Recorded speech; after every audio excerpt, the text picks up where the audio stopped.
A lot of immigrants that come to this country get into the truck driving business for all the right reasons. Obviously, they want to support their families. They come from nothing, so they have to find something. And a lot of them gravitate towards driving a truck because that's what everybody else in their community does. That's what everybody else does. That's the same nationality as them. They, get into it from word of mouth. And, that's how their career starts in the truck driving business. After the wars and instability, many immigrants from the Balkans and Eastern Europe came to the US to pursue their career in driving trucks. Trucking became very popular because it didn't require English and word spread quickly through tight-knit communities. Many Bosnians, Serbians, and Albanians own trucking companies today, and they hire within their circles, making it a very trusted industry for anyone within their circles that wants to drive a truck and become successful here in America. So a lot of immigrants that come from around the world are driving trucks, such as South Americans, you have Africans, and you have South Asians that also drive trucks in America today. While, many immigrants that do come to this country are not the best and safest drivers, there is still opportunity to drive trucks here because America offers those things to anyone that comes here, which is great. But I have seen in recent news that immigrants are causing a lot of accidents, and unfortunately some of those accidents are leading to people passing away, which is obviously not good. But again, there are many successful immigrants here that I mentioned before that own trucking companies, and they actually thrive here in this country because they were given that opportunity, and they made the best with the opportunities that they were presented. So it's not impossible here to drive trucks as long as you get the proper training and you take the right amount of time to actually learn how to drive a truck on your own, because I'm sure it is complicated. I don't drive a truck, but I'm sure for anyone that hasn't driven a truck and has no experience in driving trucks, it can be a little bit nerve-wracking, maybe a little bit intimidating or scary, however you want to word it. But it can be done with a lot of practice and persistence. It's not impossible. So I do have a lot of respect for truck drivers. Without them, a lot of our imports that we get from around the world would not be where it is today. So big ups to the truck drivers all around the country. So why does trucking work so well for immigrants overall? Like I mentioned before, there is no need for perfect English, advanced education, or US work experience per se. Obviously, word of mouth helps a lot. Immigrants trust their own communities more than recruiters, so if one person succeeds, then others will follow. There is opportunity for ownership when driving trucks. You start off by driving a truck for someone else, then you buy your own truck, you buy some fleet, and then once that happens, a pathway to business ownership, wealth, and opportunities open up magically because you have put in the work, you have the experience, and like I said, you have the necessary tools to be able to build up that business that you so wanted and you worked your ass off for, essentially. And then obviously there is that desire to do better, especially for immigrants. Immigrants do work the long, tough hours that Americans shy away from. And I'm not saying all Americans shy away from that hard work. I'm just saying that immigrants come from places, from a lot of poor places, a lot of adversity, and they build up that resilience through that adversity that they were in before they came to this country. So, a little bit of adversity here, it was nothing from where they came from. So I think that's why a lot of Americans shy away from that aspect of hard work when it comes to the trucking industry. Again, there are a lot of hardworking Americans out there, but some do shy away from that hard work, and some don't have that fire, that it factor that a lot of these other immigrants have. 70% of the goods in the US move by truck. Everything from Amazon packages to clothing, food, to raw materials. Without trucks, supply chains would completely stop and there would be no goods moving in or out of the country. Immigrants filled a massive labor gap in this high demand industry. Companies always need work, meaning there's always demand for drivers out there that need it. And a lot of drivers do see that, and they do really get that opportunity when it's presented to them. So obviously trucking will always be there. Same with a lot of blue collar work like painting, construction, electricians, plumbers. That work will always be out there, and people will always need help in those industries. AI cannot replace those things. AI will never, in my opinion, I think will never be able to replace those blue collar jobs. And we will always be in need of that stuff because, how are you going to get your food? How are you going to get your clothes? How are you going to get your packages that you order from any website, right?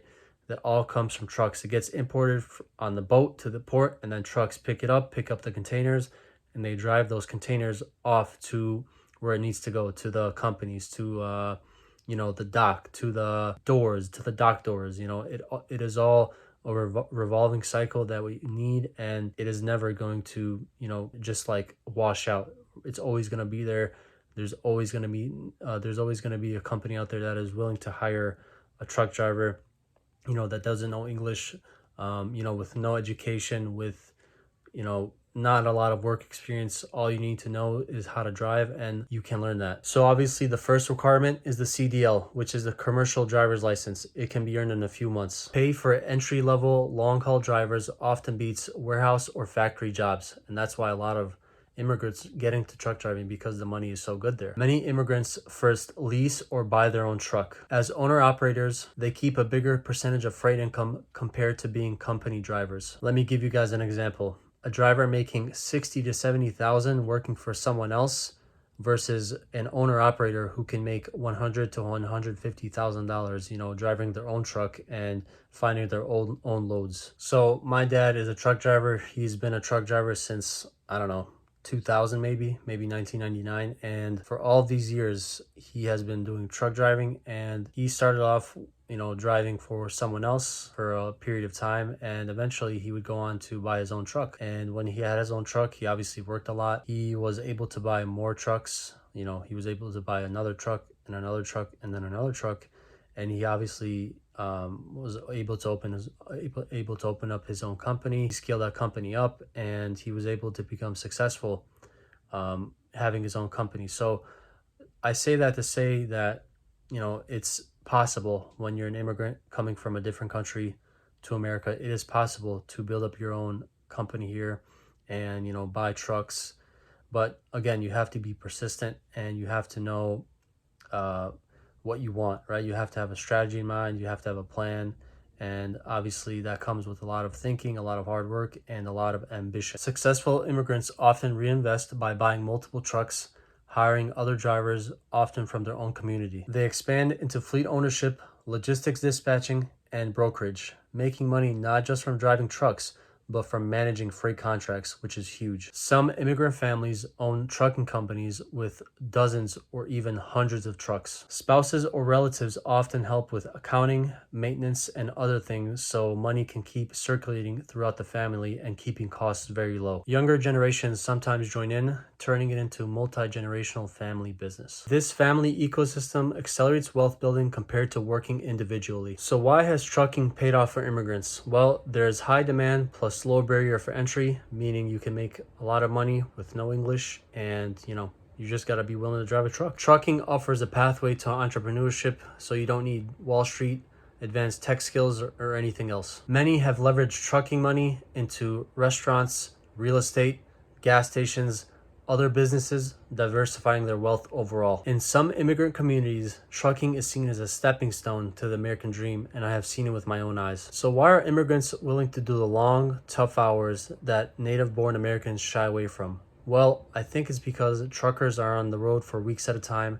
They're away from their family. They're sleeping in their cab, and they're eating at fast food places all the time. So they also value that work-life balance, and they don't want to sacrifice evenings, weekends, and holidays, which I totally understand. Immigrants, especially new arrivals, are willing to get ahead by working those long hours in the beginning. Driving a truck is often seen as blue-collar, dirty, exhausting, which steers many Americans, at least many native-born Americans, away from driving a truck. And in the US, there's a big push to get your college degree, to become successful through school, and not to drive a truck, because who wants to drive a truck? Who wants to be away from their family all day, every day, for a week at a time, for 2-3 weeks at a time, actually? And you want to eat at fast food places all the time? I don't think so. So a lot of native-born Americans are not willing to do that work, but immigrants are. So that's why a lot of immigrants gravitate towards driving trucks. Immigrants see truck driving as an honest, lucrative, and successful trade compared to the things they had back home. So immigrants arrive with a sense of financial urgency. They often send money back home. They're helping their families, and they want to get ahead in life because they've been stuck in poverty back in their home countries. They are motivated to put in 70-80 hours a week because They know what they had back home. They had nothing. So they want to put that time in now so they can get ahead of what they didn't have before. And, you know, I've seen this with my own eyes. I've seen my dad work hours and hours and hours. I've seen him, you know, he's been away from home at, you know, for 3-4 weeks at a time. And I have huge respect for that. You know, my father-in-law, he drives locally, but he puts in like 12-16 hour work days at a time sometimes. You know, when he needs to, he's willing to. You know, he's not a lazy guy. So my dad isn't either. He's not a lazy guy. And I see why they work so hard, because like I said, I'm reiterating it again, they didn't have what they have here back home. And that's a huge point as to why they drive so much, as to why they put in that work, why they work so much. You know, it's a testament to their work ethics. Many native-born Americans may not have that, you know, fire, may not have that it factor, or they might not have that same survival pressure, and they instead prioritize comfort. You know, I'll work 8 hours today, and then tomorrow I'll work 6, and then, you know, the next day I'll be okay. The next day I'll work 8 hours. So there's not that sense of urgency maybe for some native-born Americans. So on the health side of trucking, it can definitely be very mentally and physically fatiguing. You're sitting often for 10+ hours a day. You're eating at fast food places, you know, probably every day. Your sleeping schedules are not right. You know, you're sleeping at 4 or 5 hours at a time sometimes. You know, I've heard my dad tell me stories where he slept only like 4 hours throughout the night, and he had to get up because he's gotten a call like, hey, this load has to get here by this time, and if not, then, you know, the load's going to be canceled. So it can be very draining mentally for sure. You know, I've heard stories of guys where they you know, they're in that truck all day, and, you know, they would rather not go back to it because they're so used to being in that truck a lot, and it's like draining for their mind. So that's why I say it's mentally fatiguing, and I can see why. So to summarize this video up, immigrants view trucking as an opportunity, and native-born Americans may view trucking as a burden. Guys, I really hope you enjoyed this video. If you did, please smash that like button. It would help me out a lot. Subscribe to the channel, and I will see you guys next time. Peace.